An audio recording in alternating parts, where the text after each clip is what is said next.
Hello everybody, hola a todos, Hugo Salazar aquí con TFD Futbol, el Injurico, tu podcast para la Liga.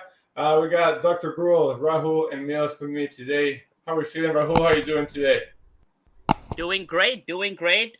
Derby weekend for EPL, but La Liga has the Super Cup, so Real Madrid Barcelona is always exciting. So excited, great football weekend.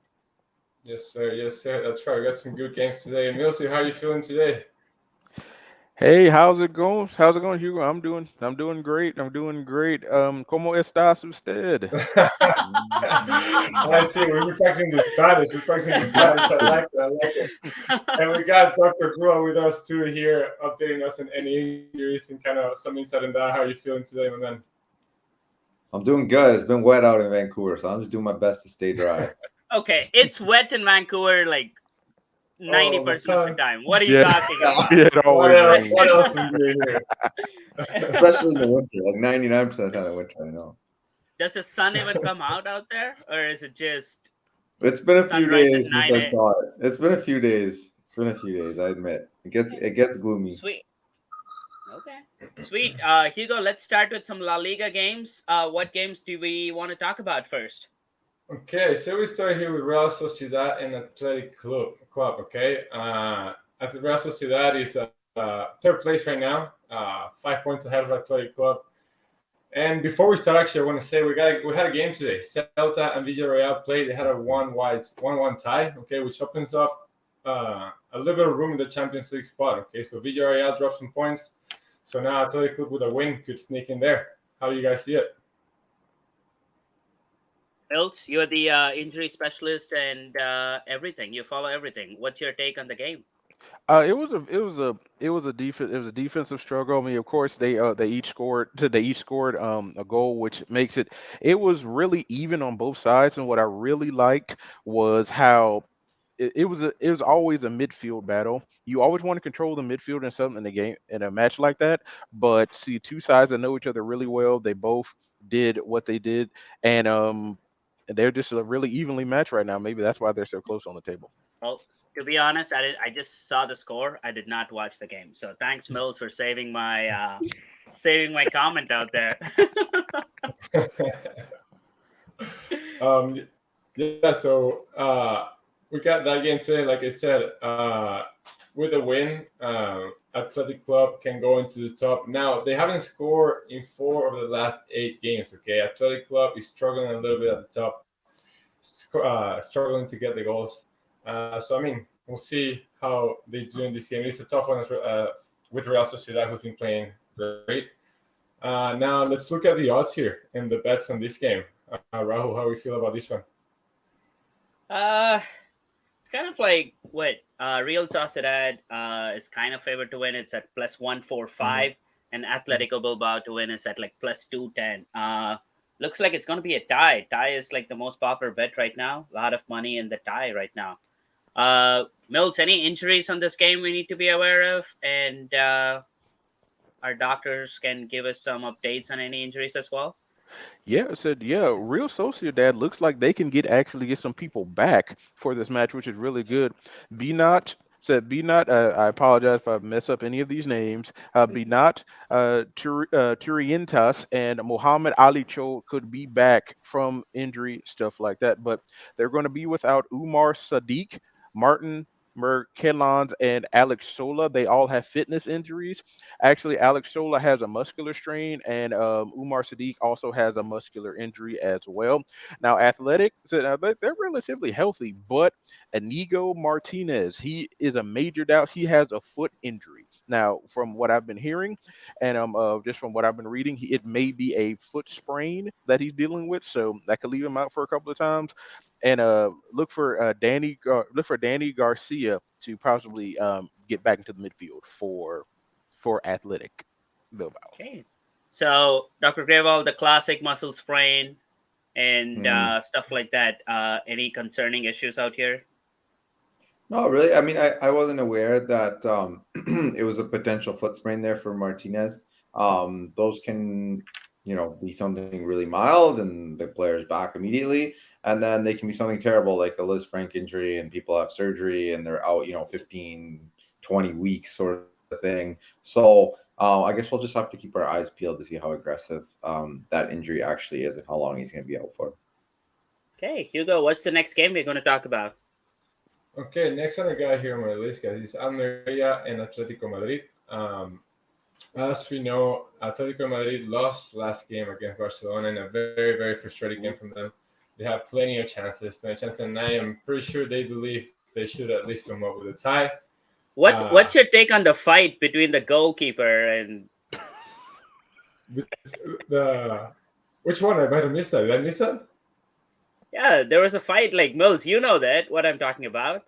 Oh man, it was like it was really these guys, they just really got into it, got into each other's faces. It Oh no, but came it to blows, a was lot of pushing. in the middle of the field. It wasn't the goalkeeper. It wasn't it Savic and the Ferran striker, Torres. Yeah, Ferran Torres. Yeah. Yeah, it was Yeah, that was Savage Savage and Torres. Torres, wasn't it? Yeah. Yeah, Yep. Savic and Ferran Torres in the middle of the field. He's straight up wrestling in the middle of it. Boys, I don't know. I don't think I've ever seen that before. It was like a mini WWE happening out there. Exactly. Yeah. It was, I mean, Mills, obviously both is the record. Yeah, let's go. Mills, any updates on Atletico Madrid? Yes, we'll start with Almeria because they don't really have that many. They're going to be without Ivan Martos. He has a knee problem. It's undisclosed what the extent of the knee issue that he has, but that could be something worth monitoring as well too. They could start Alejandro Pozo at right back. Samu Costa could return to the line as well, so that's good. And for Atletico Madrid, Steven Savic, he is going to miss the game because of suspension. Yannick Carrasco has a muscular strain, so he is a doubt. Mario Hermoso is also a doubt as well. With that, Axel Wetzel, he could start. And as we all know, João Felix, he is now with Chelsea after going out. So look for maybe Griezmann and Rodrigo de Paul to get some more run. Okay, Dr. Grewal, if it's like a general knee injury, undisclosed, what is like any leaning towards is like what? I don't know. Too many possibilities. Yeah, too many possibilities. Right? Depends on the ligaments. If there's multiple ligaments, meniscus. I mean, sometimes these guys just have like discomfort and muscle overload, right? So maybe it's one of those situations. Or it's possible that we just got to dig and maybe find the report as to where the diagnosis potentially might be. So it's hard to tell when they just say it's a general knee injury. Okay, so in terms of the betting odds, Atletico Madrid are favored a lot, -145, and Almeria to upset us at like +390. So I don't know how it's going to go. They're not giving them much chance. They're not giving them much of a chance, and they probably don't have much of a chance. So for sure, yeah. And Atletico Madrid they're probably going to bounce back after the Barcelona defeat. What are the next games you're going to talk about, Mr. Hugo? So the last one today for La Liga is going to be Girona and Sevilla. Okay, Girona is in the middle of the table. Sevilla is coming off a win last weekend. Okay, a much needed win to get them out of the relegation zone. So they're probably going to look to bounce back. It was a 2-1 against Getafe. But I mean, Girona is an attacking team, very offensive. They actually have the most goals in the Liga behind Real Madrid and Barcelona with 24. Oh, wow. Yeah, they do concede a lot as well. They conceded the fourth most this season. But I mean, something to keep in mind. Again, Sevilla should look to bounce back to keep adding points and stepping away from that relegation zone. Well, Sevilla is not the favorite to win this game, which is weird. No? Yeah. No. Really? And they shouldn't be. Wow. Oh, there you go. Hey, something to look for there. Something to look for. I think that'll be a fun game. Mills, thoughts on the game? Yeah, and there's no I can see why Sevilla wouldn't be a favorite to win this thing because they're the Chelsea of the of La Liga because they have the longest injury report of anyone. They have Thomas Delaney, Papu Gomez, Alex Tellez, Marcao, Jesus Manuel Corona or Tecatito Corona, he's out. He has an ankle fracture, so he's out for the season actually. And Karim Rekic, they're all out because of fitness and muscular injuries. Now for Girona, they have Ibrahim Kebe. He's out with a knee injury, once again undisclosed. And Valentine Castellanos, he is suspended. He probably won't be there. So for Castellanos, look for Christian Stuani to potentially replace him, and Yangel Herrera will also probably be in the starting 11 this weekend. Just gonna throw it out there, my Venezuelan boy Yang Herrera right there. Okay, Dr. Craval, so what do you think about the comparison of Chelsea and Sevilla? Looks like the most injured teams in Europe right now. I don't know. I feel like Madrid's pretty bad too. So, I mean, we'll see who's available. We'll obviously dive into that, but they might be there with Chelsea. But Sevilla, yeah, I mean, they've been dealt a terrible, terrible hand this entire season. They've been really banged up, and it doesn't look like anyone's coming back anytime soon.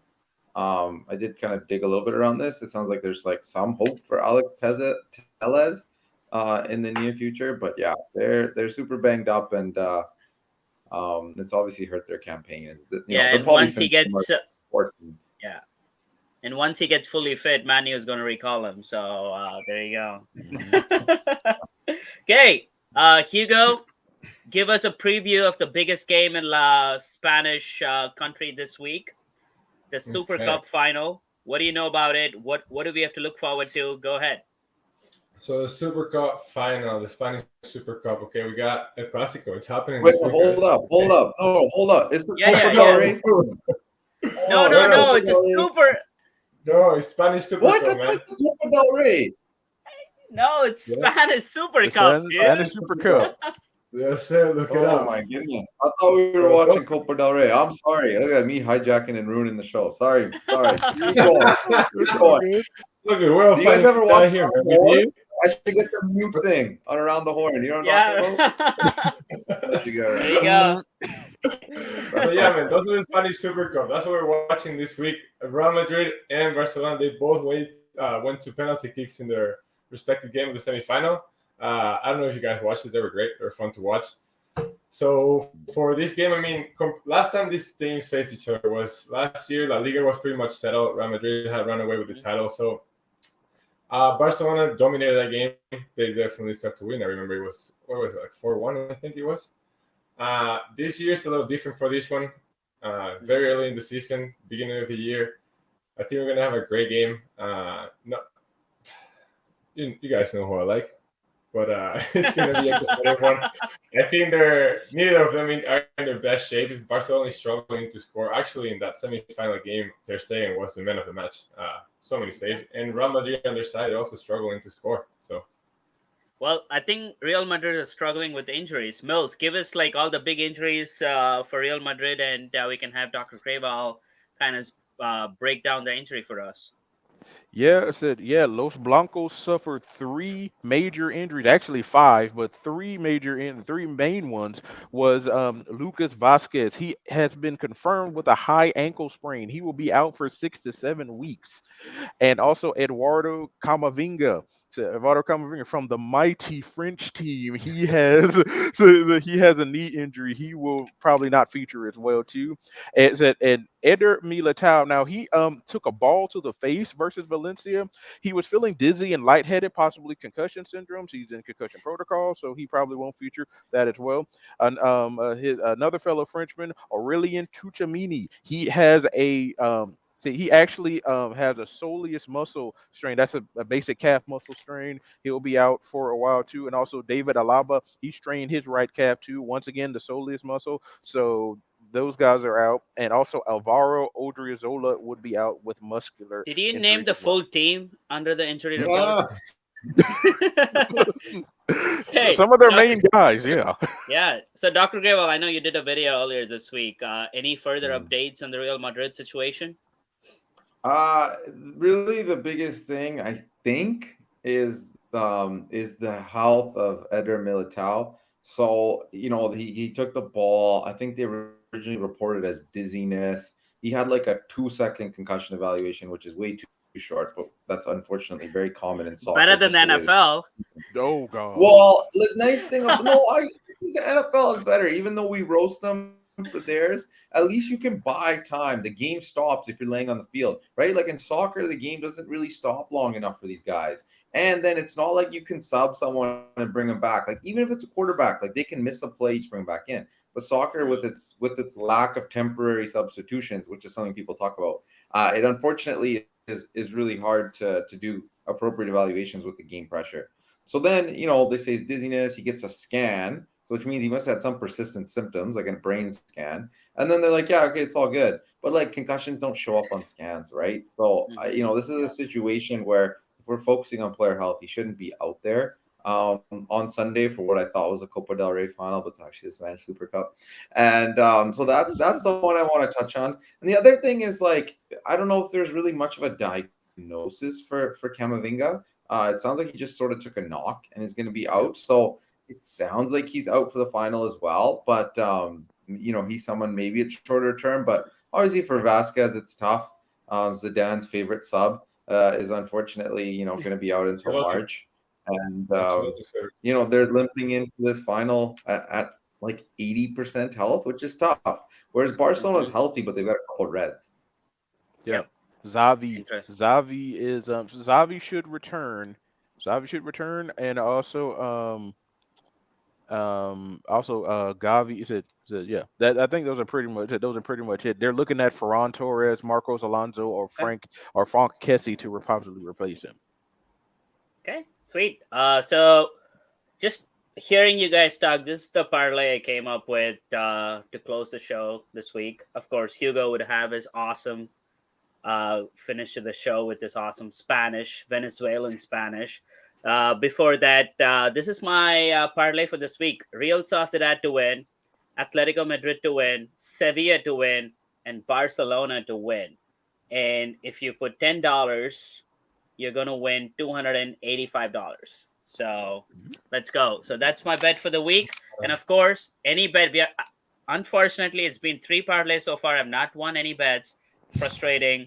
But whenever I win the parlay, like, I'm going to split it up with you guys. So let's rock and roll.